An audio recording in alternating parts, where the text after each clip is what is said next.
Good morning, YouTubers, fellow reloaders, hobbyists, restorers, tinkerers, handy people, and a bunch of other stuff that is somewhat in between whatever I just described.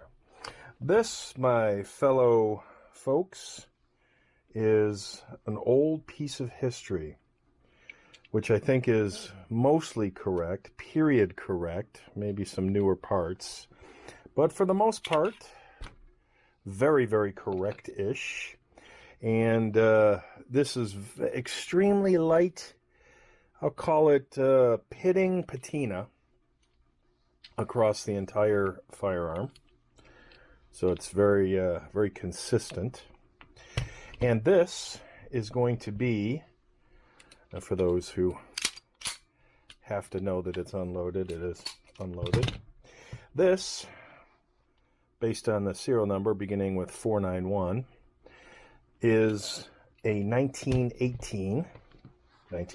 We are back, and as you can see, there are more devices on the bench.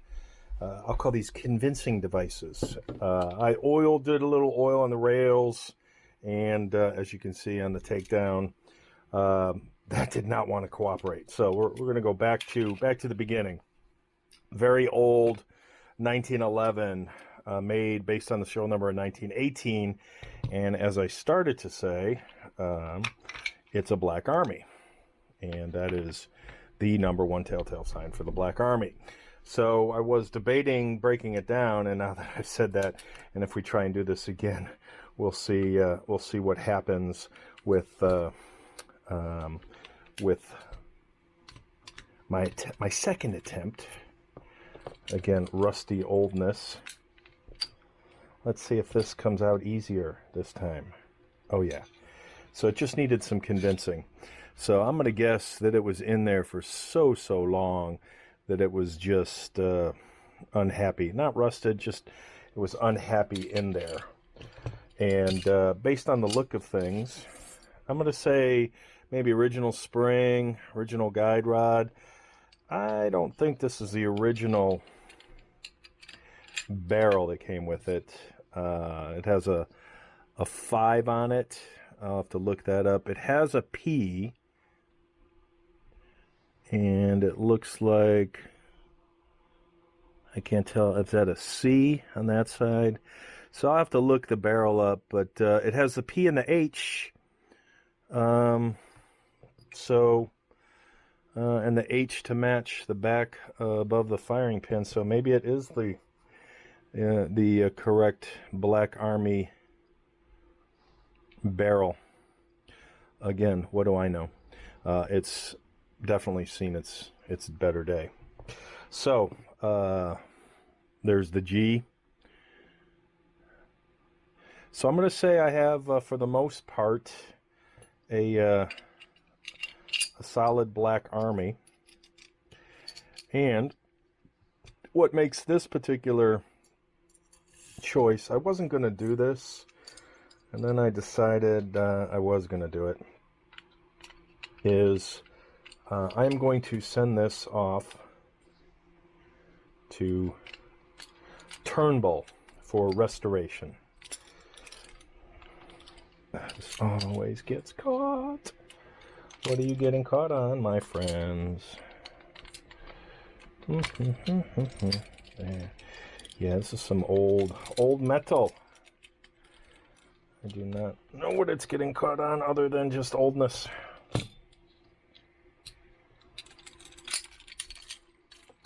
So this, now that UPS and FedEx and USPS all have made shipping a firearm nearly impossible, this is going to go to our friends at Doug Turnbull's shop, Turnbull Restoration.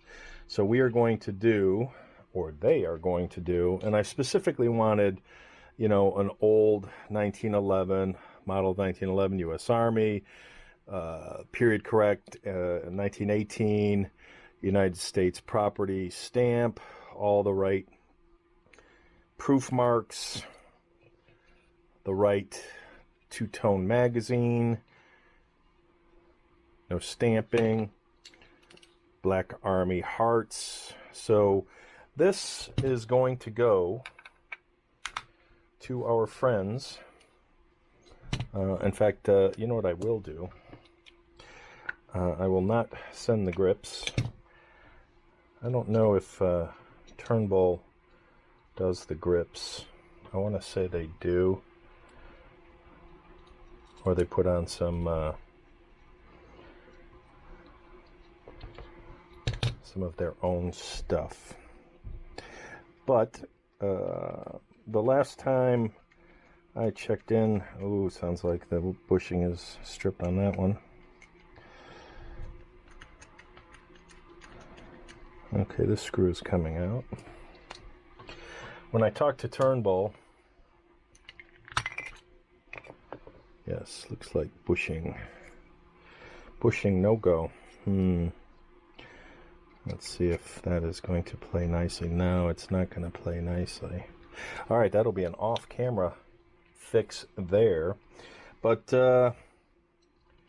Turnbull takes a lot longer than, say, Nighthawk. But Nighthawk wasn't doing a restoration. Nighthawk was doing a treatment. So if you recall, a couple months ago, I published a video on turning an old, also a Black Army, but it was way pitted underneath the grip panels, into a Nighthawk Colt.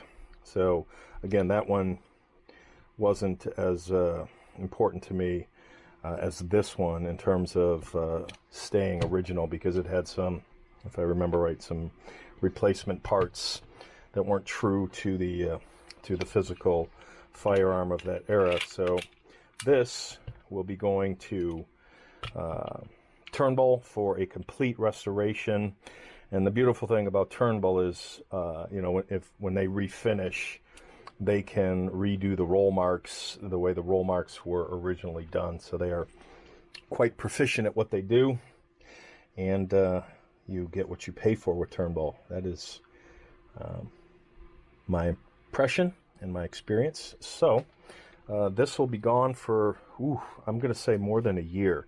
So we're in the end of September of 2022 right now. So I'm going to say end of 23, year from now, Q4 of 2023, we should be seeing what looks like something that rolled off the assembly line in 1918, based on the job that they do. So this is the before video, and in about a year we'll see the after. So that is it for now, for a long time.